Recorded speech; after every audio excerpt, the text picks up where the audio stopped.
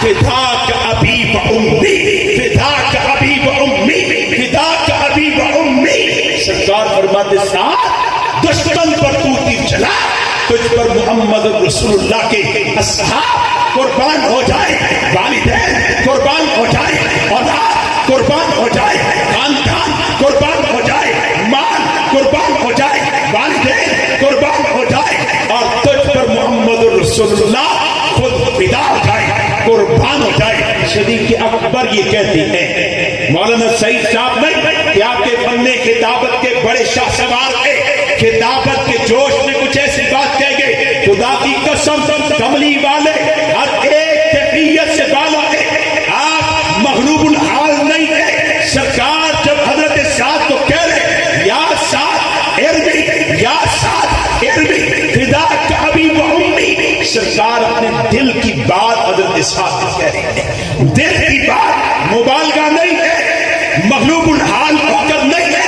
سعد اس جانثاری وفاداری پر حضور کو اتنے پسند آئے کہ سرکار کہتے میری کل کائنات آپ پہ قربان, کل کائنات آپ پہ قربان. حضرت صدیق اکبر نے کہا اگر حضور نے کسی کو جملہ کہا ہے تو وہ حضرت سعد ہیں.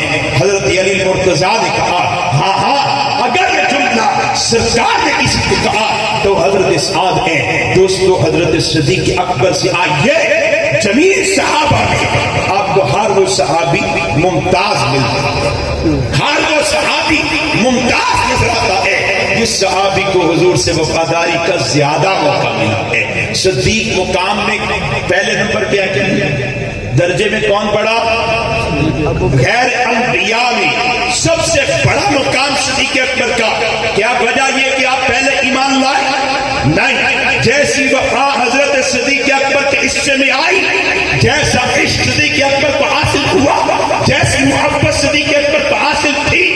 خدا کی قسم کسی اور کو نہیں. صدیق کو تو پتہ چلتا ہے حضور بیمار ہوئے تو صدیق بیمار ہو جاتا ہے. ماں کتنا پیار کرتی کو بیٹے کا پتہ چلے بیٹے کو بخار ہے, ماں کو بخار ہوتا ہے, غم زدہ ہو جاتا ہے, دکھی ہو جاتی ہے, پریشان ہو جاتی ہے. لیکن ماں کو بھی بخار چڑھ جائے نہیں ہوتا. حضور کا بھی سال ہوا, حضور کا بھی سال ہوا, صدیق اکبر کو بخار چڑھا اور آخری دن تک صدیق اکبر بخار میں مبتلا رہے. آخری دن تک صدیق اکبر بخار میں مبتلا رہے. حضرت عبد الرحمان حضرت صدیق اکبر کے بیٹے, ان کے پاس کچھ صحابی آئے اور کمرے میں آ کے بیٹھ گئے. میں نے 2 روایتیں سنی ہے. کمرے میں آ کے بیٹھے تو ایک کی نگاہ پڑی, اوپر شاطیر ہے, اس پر کچھ جلنے کے آثار ہیں. تو پوچھتے عبد الرحمان تمہارے گھر میں کبھی آگ لگی ہے؟ تو نے کہا نہیں. پھر یہ شاطیر پر جلنے کا اثر, شاطیر پر جلنے کا اثر. تو حضرت عبد الرحمان کہنے لگے کہ آگ کا اثر نہیں ہے, میرے والد محترم حضور کی جدائی میں اتنے رنجیدہ تھے, غم زدہ تھے. آپ کو اس شدت سے بخار آتا تھا کہ جب آپ اپنی خلافت کے امور سر انجام دے کر گھر آتے تو یہاں پر لیٹتے تھے. اوپر شاطیر تھا, حضور کی یاد آتی, آنکھوں سے آنسو جاری ہو جاتے اور اندر سے آگ نکلتی. اس آگ کی تپش اتنی زیادہ تھی کہ شاطیر کالا ہو گیا ہے. اس آگ کی تپش اتنی زیادہ, شاطیر کالا ہو گیا ہے. دوستو اگر وہ خلافت کے کاموں پہ ڈٹ گئے تو اس وجہ سے کہ حضور نے صحابہ کو سکھایا یہ میرے دین کو لے لینا, میرے دین کو پھیلا دینا. صحابہ سے آج تک کہا جائیے خدا کی قسم امتی وہ کسی بھی طبقے کا ہو آپ کو ممتاز نظر آتا ہے. میں آج حضرت عطا اللہ شاہ بخاری کی بات نہیں کرنے لگا, میں آج امام الاولیاء احمد علی لاہوری کی بات نہیں کرنے لگا, میں آج جناب یوسف بنوری کی بات نہیں کرنے لگا, علامہ انور شاہ کاشمیری کی بات نہیں کرنے لگا, قاضی احسان احمد شجابادی کی بات نہیں کرنے لگا, مولانا محمد علی جلندری کی بات نہیں کرنے لگا, خواجہ خان محمد صاحب کی بات نہیں کرنے لگا. آپ اس امت کے کسی عام طبقے کے عام فرد کو لے لیں جس نے بھی حضور سے وفا کی ہے, آپ کو ممتاز نظر آتا ہے. غازی علم دین کان میں بالی پہنتا ہے, کان میں کیا پہنتا ہے؟ بالی. لیکن آپ کو امت میں ممتاز نظر آتا ہے کہ نہیں؟ عامر چیمہ شہید بھی MBA ڈگری والا, MBA کیا ہوا, یورپ پہنچا تو یورپ گیا اس لیے کہ وہاں پر کاروبار کرو, نوکری کرو, مال پیسہ کماؤں. کوئی اور نیت تھی؟ یاد رکھنا اس کی نیتیں بڑی تھی, اس کے دل کی آرزو تھی کسی طرح میں قادیانیوں کے لیڈر مصرع مرسول تک پہنچوں اور اس خبیث کو انجام تک پہنچا دوں. ان کی اہلیہ غازی عامر چیمہ شہید کی اہلیہ کی شادی پنڈی میں ہوئی ہے. مولانا بلال ظفر صاحب کی بھابھی ہے. میں نے مولانا بلال ظفر صاحب سے پوچھا عامر چیمہ شہید کی کچھ باتیں بتاؤ, آپ کا تو خاندان کا چیمہ برادری, آپ کا رشتہ دار, کچھ باتیں بتاؤ. کہنے لگا کہ میں اس کی کیا کیا باتیں بتاؤں, صرف اس بات سے اندازہ کیجئے جب پاکستان میں اس کی میت آئی, دفن ہو گیا, میں ان کی بڑی ہمشیرہ سے ملا. میں نے کہا بہن جی ایک بات پوچھنی ہے, 2-4 منٹ میں بس بات ختم کرتا ہوں. میں نے ایک بات پوچھنی ہے. کہنے لگی پوچھو. میں نے کہا کہ جب یہ خبر آئی کہ جرمنی میں ایک نوجوان عامر نامی نوجوان اس نے گستاخ رسول کو قتل کر دیا ہے تو آپ کے ذہن میں آپ کا بھائی آیا؟ تو آگے سے بہن کا جواب کیا ہے کہ اگر عامر کا نام نہ بھی لیا جاتا تب بھی میرے ذہن میں میرا بھائی آتا. کیوں؟ کہنے لگے اس لیے کہ میں بھائی کو بچپن سے دیکھ رہی تھی, میرا چھوٹا تھا, ہاتھوں میں پلا تھا, اس کے دل کے اندر حضور کا عجیب عشق تھا, عجیب محبت تھی, اس کی خواہش ایک تھی کہ میں کسی طرح اپنی جان نبی کے نام پر وار جاؤں, میں کسی طرح اپنی جان نبی کی ختم نبوت پر وار جاؤں. اس لیے جب جرمنی سے پیغام آیا ہمارے ذہن میں فوراً آیا اگر یہ کس نے کام کیا ہے تو وہ ہمارا بھائی ہوگا. باپ نے کہا بیٹا ہوگا, ماں نے کہا میرا جگر کا ٹکڑا ہوگا جو نبی کی عزت پر یوں پیرا دے گیا ہوگا. عامر چیمہ بھی ممتاز ہوا, غازی علم دین بھی ممتاز ہوا, ممتاز قادری بھی ممتاز ہوا. دوستو خدا کی قسم ذات پیغمبر خدا کو اتنی محبوب ہے کہ جو جس دور میں نبی کے ساتھ وفا کر گیا، وہ کر گیا۔ دور رسالت میں حضور کے چچاؤں میں دو چچا مسلمان ہوئے، ایک کا نام حمزہ، دوسرے کا نام عباس۔ حضرت عباس مسلمان ہوئے، وجہ کیا بنی؟ نبی کے ساتھ وفاداری نہیں، وجہ کیا بنی؟ محمد کے ساتھ وفاداری، بھتیجے کے ساتھ وفاداری۔ انہوں نے انصار مدینہ سے کہا تھا، اے مدینہ والو، جانتے ہو جس ذات کو تم لے جانا چاہتے ہو، اگر یہ ذات تمہارے ساتھ چلی گئی، اہل مکہ بھی تمہارے دشمن بنیں گے، مدینہ یثرب کے لوگ بھی تمہارے دشمن بنیں گے، عرب تمہارا دشمن بن جائے گا۔ میدان سے سکتا ہے، اگر تو ان کی ذات کا دفاع کر سکتے ہو تو لے جاؤ، ورنہ ابھی قبیلہ باقی ہے، قبیلے نے ساتھ چھوڑا، عباس باقی ہے۔ حضرت عباس کو اللہ نے اس غیرت محمد، بھتیجے کی غیرت، بھتیجے سے وفا کی وجہ سے ایمان دیا۔ حضرت حمزہ کو ایمان دیا، سیدہ صفیہ کو ایمان دیا۔ جب ابو لہب نے پتھر اٹھایا نبی کو مارنے لگا، سیدہ صفیہ حضور کی پھوپھی ہے، ابو لہب کا ہاتھ پکڑا، پتھر نیچے پھینکوا کے کہنے لگی، میرے بھتیجے کو کیوں مارتے ہو؟ یہ غیرت رسول نہیں ہے، یہ وفائے رسول نہیں ہے۔ صفیہ حضور کو رسول نہیں مانتی، صفیہ حضور کو نبی نہیں مانتی۔ آج محمد کی بات ہے، بھتیجے کی بات ہے، صفیہ نے غیرت کا اظہار کیا، وفا کا اظہار کیا، ایمان پاکی۔ ابو لہب نے نبی سے دشمنی کی ہے، نبی کی بغاوت کا ارتکاب کیا ہے، انجام دیکھیے۔ اور آج بھی آپ دیکھ لیجیے، نبی کے وفاداروں کو اللہ کل عالم میں عزتوں سے نوازتا ہے، اور نبی کے باقی دشمن وہ قادیانی ہو یا کوئی اور گستاخ ہو، پھٹکار ہے کہ نہیں؟ آپ یورپ چلے جائیں، اس کی آخری بات، یورپ چلے جائیں، آپ کیا کہیں گے ہم عیسائی ہیں؟ آپ کیا کہیں گے ہم یہودی ہیں؟ آپ کیا کہیں گے ہم ہندو ہیں؟ دوستو آپ جائیں، آپ کہتے ہیں ہم مسلمان ہیں۔ آپ پوری بستی میں اکیلے، آپ سے کسی ہندو نے پوچھا تم کون؟ آپ کہتے ہیں الحمدللہ مسلمان۔ یہودیوں کی بستی میں کوئی پوچھے تم کون؟ آپ کہتے ہیں مسلمان۔ آپ کو عیسائیوں کی بستی میں کوئی پوچھے کون؟ آپ کہتے ہیں مسلمان۔ کتاب کون سی؟ قرآن۔ نبی کون سے؟ محمد رسول اللہ۔ ہمارا 1450 سال کے بعد بھی نبی سے ایسا پکا تعلق ہے۔ اور یہ قادیانی بدماشوں سے پوچھو کہ تم کون ہو؟ تم قادیانی ہو؟ کہتے نہیں۔ مرزائی ہو؟ کہتے نہیں۔ پھر کون ہو؟ کہتے مسلمان ہے۔ جہاں کسی کو پتہ نہ ہو کہ بدماش لچا لفنگا بغیرت قادیانی ہے، وہاں قادیانی اپنی قادیانیت کو کیا کرتا ہے؟ عیسائی عیسائیت کی چھپاتا، یہودی یہودیت کی چھپاتا، ہندو اپنے مذہب کو نہیں چھپاتا، لیکن قادیانی ایسا مردود اور ذلیل ہے کہ اپنی شناخت چھپا جاتا ہے، ایسا مردود اور ذلیل ہے، اپنا تعارف اپنے مذہب کی حیثیت سے، مذہب کی نسبت سے نہیں کروا پاتا۔ کیوں؟ ذلیل سے جڑے ہیں، کمینہ سے جڑے ہیں، مرزا لعین، گستاخ انبیاء، نبی کے گستاخ، اللہ کے گستاخ، صحابہ کے گستاخ، اہل بیت کے گستاخ، مکہ مدینہ کے گستاخ کے ساتھ جڑے، اس وجہ سے ذلتیں پا گئے۔ یہاں بھی ذلتیں ہیں، قبر میں بھی ذلتیں ہیں، معاشر میں بھی ذلتیں ہیں، اور اسی ذلت کی ذلتوں کے ساتھ جہنم میں مرزے کا ساتھ ملے گا۔